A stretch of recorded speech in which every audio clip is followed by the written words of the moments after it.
We're getting some insight into a plan aimed at keeping pedestrians safe on our roads. Pinellas County deputies just sharing results of a new task force called Operation Safe Steps. Our John Thomas, crunching the numbers this noon, joins us now live from the Pinellas County Sheriff's Office. So, John, what's this all about?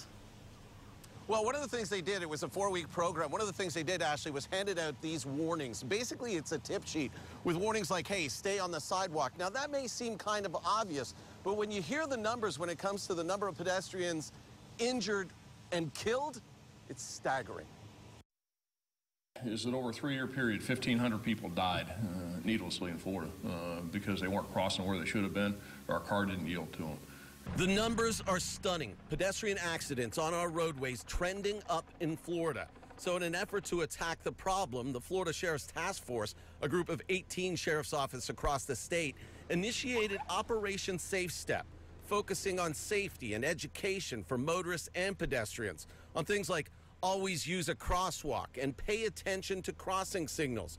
Over a 4-week period, they handed out warnings and tickets. In Pinellas County alone, 1,800 pedestrian warnings were issued, along with 16 citations, with 358 warnings being issued to motorists, with 37 citations.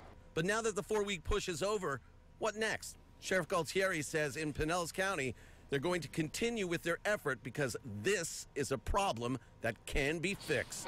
There's people who don't get the message, and it's repeated violations over and over again. And we, like many law enforcement agencies, track the warnings that we give. So if you stop somebody, and this is the 2nd, 3rd, 4th, 5th time, okay, or whatever it may be, then they need to pay. They need to learn. I also asked the sheriff, you know, there are stretches of US 19 where in between lights, it's a mile, if not more. How do you convince that person in between those lights to walk down to one of the lights to cross? And he said point blank, and he was not pulling his punch here. He said, you're going to cross 8 lanes of highway. It's better to make that walk than be dead. In Pinellas County, John Thomas, ABC Action News.